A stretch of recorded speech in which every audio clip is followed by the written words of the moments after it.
आपको हमने उज्जैन के प्रमुख समाचारों की प्रस्तुति करें। हमारे उज्जैन की स्थिति बड़ी विचित्र सी नजर आ रही है। मामले बड़े रोचक हैं, अपराध में वृद्धि हो रही है। इन्हें सुप्रबंधन और सुव्यवस्था का कई नामो निशान नजर नहीं आ रहा। ठीक है, होता होगा। एक कियोस्क संचालक 18 लाख की धोखाधड़ी करके सपरिवार फरार हो गया। क्या किया जाए, होता ही है ना ऐसा, तो अब क्या करें। 4.32 करोड़ की ठगी में उज्जैन का भी नाम आया। उज्जैन के एक कोई बैंक मैनेजर है, निजी बैंक की, उसको पुलिस पकड़ के ले गई। क्या हो सकता है ना। इसी प्रकार बिजली कंपनी में कियोस्क ठेकेदार ने, आउटसोर्स कर्मी है, उसने 5 लाख का चूना लगा दिया। अब जांच जारी है। अब यहाँ पर उज्जैन में सभी मैरिज गार्डन और जो बारात निकलती है उनके लिए भी पुलिस ने गाइडलाइन जारी की। अब तो उस गाइडलाइन का पालन कितना होगा, यह भी बड़ा विचित्र बात है, सोचना समझने की जरूरत है। अरे पुलिस द्वारा घोषित एकांगी मार्गों का पालन ही नहीं हो रहे पारा है, तो ये बारातों का और इनके निर्देशों का पालन कैसे होगा, यह भी बड़ी समस्या है। उन्नाव रोड पर फिर एक हादसा हुआ, कार पलटी, उसमें 3 लोग घायल हुए और उनको उपचार हेतु अस्पताल में भर्ती कराया गया। हम यहाँ पर उज्जैन में निर्माण कार्य चल रहे हैं ना, उनमें गुणवत्ता की बड़ी कमी नजर आई है।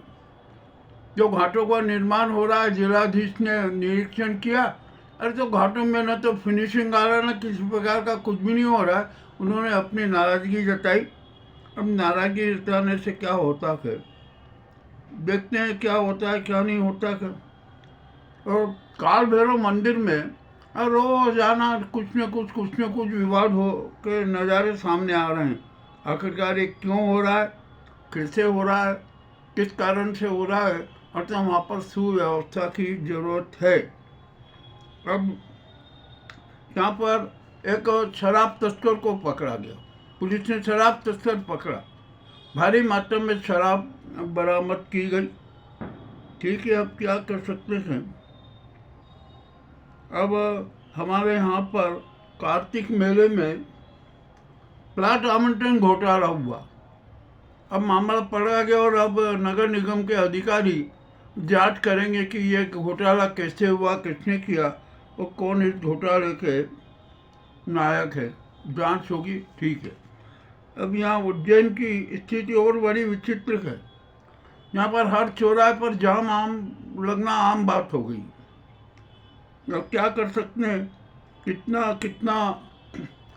समाचार प्रसारित होने के बाद भी प्रशासन और पुलिस और यातायात पुलिस सक्रिय नहीं है। दुकानों के सामने दोनों तरफ वाहन खड़े थे, बीच में सेंटर पार्किंग हो जाता है। सारी विचित्र स्थिति होती है और जाम की स्थिति बनी रहती है। अब जिलाधीश को चाहिए कि वे औचक निरीक्षण करें और जहाँ पर भी इस प्रकार की कोई व्यवस्था पाई जाना तो उन थानों को, पूरे थाने को ही सस्पेंड कर दें। यह कठोर कदम तो उठाना पड़ेगा। अब ठीक है, क्या है। और शहर में तो बहुआयामी अराजकता फैली हुई है। आप जिधर देखो उधर अराजकता के दर्शन हो जाएंगे। यहाँ बेचारे पैदल चलने वाले यात्री जो बाहर के भी आए हैं, स्थानीय भी है, उनका तो पैदल चलना ही मुश्किल हो गया। ऐसा लगता है कि सड़कें है ना पैदल यात्रियों के लिए बनाई गई है, तो वाहनों के लिए बनाई गई। तो पैदल यात्रियों के लिए कोई आकाश मार्ग बना दो, तो वो बेचारे पैदल यात्री कम से कम उस आकाश मार्ग से तो यात्राएं कर सके ना। अब देखते हैं क्या होता है क्या नहीं होता है। अब उज्जैन में साधु संतों के भी बड़े विचित्र खेल हैं। बहुत नाटक हो रहे हैं, बड़े बड़े इतने इतने नाटक सामने आ रहे हैं कि जिसकी कोई सीमा नहीं। अब तो यहाँ पर जल वायु ध्वनि प्रदूषण तो है ही, परंतु सांस्कृतिक प्रदूषण भी नजर आने लगा। क्या कह सकते हैं, कुछ समझ में नहीं आ रहा है उज्जैन को किसकी नजर लग गई है। एक लव जिहाद का भी एक प्रकरण आज सामने आया, और क्या कहें, कैसे कहें कि कौन सुधारेगा। मामला तो बड़ा विचित्र हो गया है। अब उज्जैन की स्थिति सुधारना बहुत मुश्किल है, क्योंकि यहाँ नागरिक भी तो यथास्थितिवादी हो गए, कोई भी अनुशासन में नहीं रहना चाहता। और यहाँ पर धर्म की तो स्थिति बड़ी विचित्र है, दिखावे का धर्म और दिखावे के दान के इतने इतने नाटक नजर आते हैं कि क्या किया जाए। अनुष्ठान के नाम पर भी क्या क्या हो रहा है, किसी से छिपा नहीं है ना। कुल मिलाकर उज्जैन की स्थिति है ना, अच्छी नहीं है। तो यहाँ पर एक बहुत बड़ा परिवर्तन की जरूरत थी। प्रशासनिक परिवर्तन हो, पुलिस परिवर्तन हो, किसी भी प्रकार का परिवर्तन होना जरूरी है। आज जल प्रदाय हुआ, लोगों में शांति रही। विगत 2 दिनों से तो जल प्रदाय की स्थिति बड़ी खराब थी। जो भी होना है ना, सब हो गया, कोई बात नहीं है। उज्जैन की जनता सब सहन कर लेती है, बड़ी सहनशील है और यथास्थितिवादी है। अगर महाकाल राजा हैं, महाकाल राजा के राज को किस प्रकार का यहाँ पर बदनाम किया जा रहा है, किसी से छिपा नहीं है। और तो मादक पदार्थों की तस्करी और उनका जो व्यापार भी चरम पर है। शादी समारोह चल रहे हैं, सड़कों पर भीड़ नज़र आती है, दुकानों में भी रौनक है। और यहाँ पर अब खाद्य विभाग को जितने भी ये कचौड़ी, समोसे, आलू वड़े ये बेचते हैं ना, इनके यहाँ पर छापे डालना चाहिए। सब जले हुए तेल में तले हुए बेच रहे हैं, जो स्वास्थ्य के लिए हानिकारक है। और एक मज़ेदार बात बताऊं, जो यहाँ पोहा पोहा पोहा सब जगह जिधर देखो पोहा, उन पोहों में हल्दी की जगह रंग डाला जा रहा है, रंग से पोहे रंगीन किए जा रहे हैं। ये खाद्य विभाग को इस बात की भी चेकिंग करना चाहिए।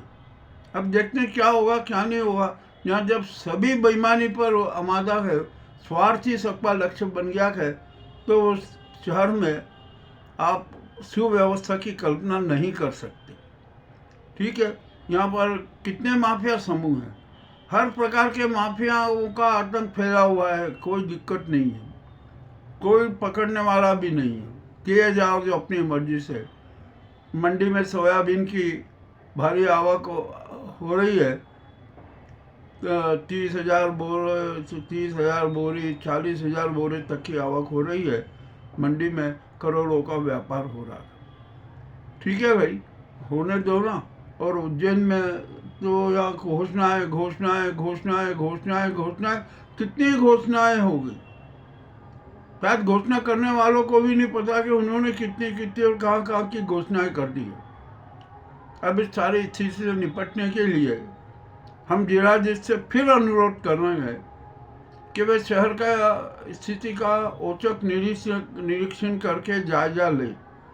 ये उनका दायित्व है। और अब मुझे तो ऐसा लग रहा है कि प्रशासन, पुलिस और यातायात पुलिस को शहर की सुव्यवस्था, जनता से कोई सरोकार नहीं है, समस्याओं से कोई सरोकार नहीं है। नगर निगम देखो तो वो अपने उन्माद में व्यस्त है। यानी कुल मिलाकर उज्जैन में बहुआयामी अराजकता विद्यमान है। ये उज्जैन का आज के ताज़ा समाचार हैं जो आपके सामने प्रस्तुत किए। और आत्महत्याएं तो रोजाना ही हो रही है, रोजाना आत्महत्याओं के समाचार आते हैं। बहुत परेशानी है। एक नर्सिंग की छात्रा ने अपने शादी से नाराज होकर आत्महत्या कर ली। क्या हो रहा है कुछ समझ में नहीं आ रहा है कि आखिरकार हमारी सामाजिकता किस स्तर पर प्रदूषित हो गई है, कुछ नहीं कह सकते। ठीक है, जो भी है ना होगा ये। अब जब विकृति ही का ही राज आना है तो विकृतियाँ ही नजर आएगी। ठीक है। अब आराधना स्थलों में भी हमने तो विचित्र स्थिति देख रहे। लोग ऐसा लगता है कि आराधना स्थलों में आकर अपने आप को धर्म प्राणी सिद्ध करने का प्रयास करते हैं, परंतु सुव्यवस्थावादी, सामाजिक, राष्ट्रवादी होना उनको पसंद नहीं है। इधर देखो उधर स्वार्थ स्वार्थ स्वार्थ के नाटक नजर आते। अब महाकाल उत्सव मनेगा भाई, देखते हैं कब मनेगा, क्या नहीं होगा। अभी टीवी चल रहा है ना, ये क्रम अभी चलने दो। जैसा भी है ना, उज्जैन को जिस तरीके से चल रहा है चलने दो, कोई कुछ कहने की जरूरत नहीं है। यहाँ पर तो सब चलेगा, यहाँ पर हर प्रकार की पोल चलेगी, घोषणाएं चलेगी, धोखाधड़ी चलेगी, सब कुछ होगा। ये उज्जैन के कब सुधरेगा, कैसे सुधरेगा, कहना कठिन है, पर जनता के हाथ में है। जनता चाहे तो उज्जैन की स्थिति सुधर जाएगी, सुव्यवस्था हो जाएगी। सब प्रकार की समस्याओं का संज्ञान जिलाधीश को लेना चाहिए और समस्याओं का समाधान करना चाहिए। बहुत बहुत धन्यवाद।